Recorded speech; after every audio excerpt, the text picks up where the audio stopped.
Praktikum IPA Perkembangbiakan Tumbuhan oleh Kelompok 2 S1 PGSD BI 2020.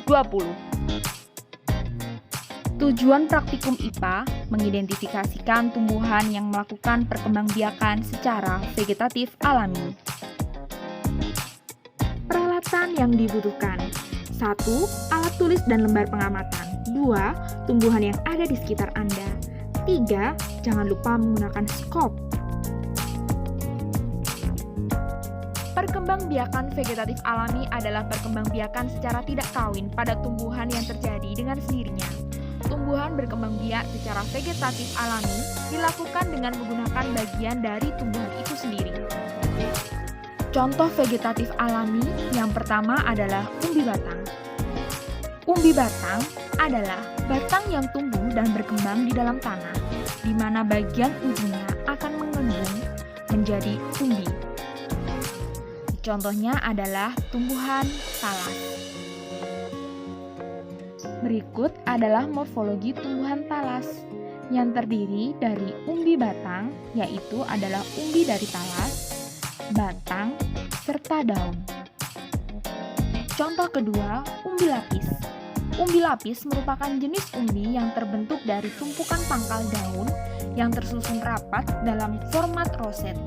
Umbi lapis dipandang berbeda dari umbi yang lainnya karena tidak mengakumulasi karbohidrat dalam bentuk polisakarida. Berikut adalah salah satu contoh tanaman umbi lapis seperti bawang merah ini.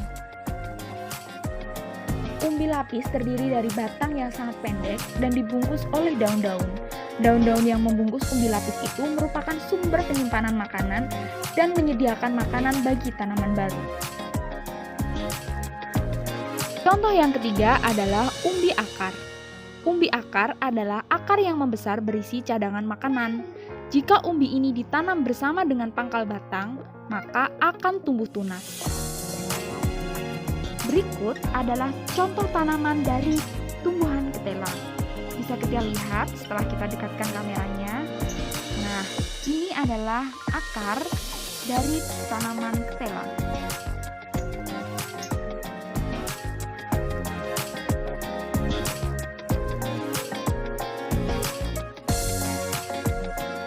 Morfologi dari tumbuhan ketela adalah ujung akar, umbi akar, batang, serta daun. Contoh yang keempat adalah akar tinggal. Akar tinggal adalah batang yang seluruhnya berada dan tumbuh menjalar di permukaan tanah. Seperti pada tanaman serai ini, yaitu berkembang biak dengan akar tinggal atau rizoma.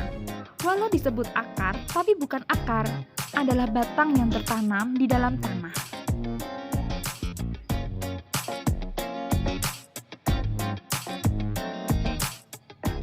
Morfologi tanaman serai terdiri dari akar, batang, serta daun.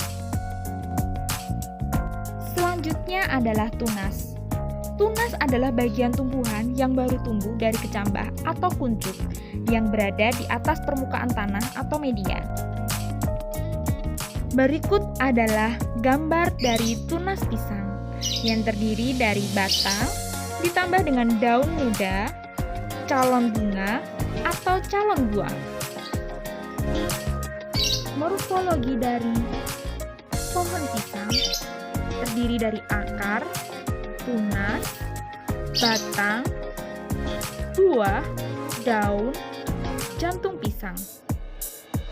Contoh selanjutnya adalah geragi. Geragi atau stolon adalah modifikasi batang yang tumbuh menyamping dan di ruas-ruasnya tumbuh bakal tanaman baru.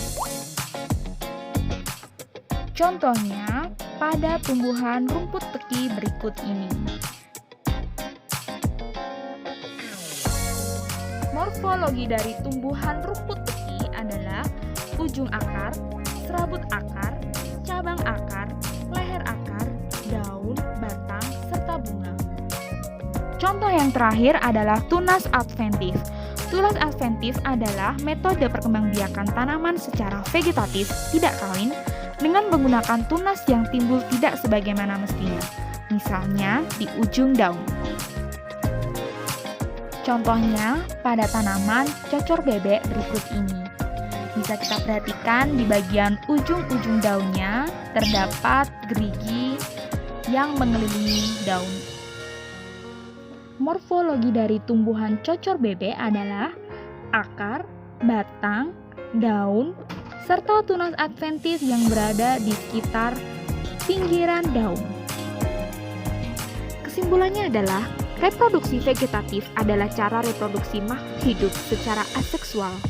Tumbuhan yang termasuk melakukan perkembangbiakan vegetatif alami adalah yang berkembang biak dengan cara tunas, spora, ubi, rizoma atau rimpang, dan stolon atau geragi.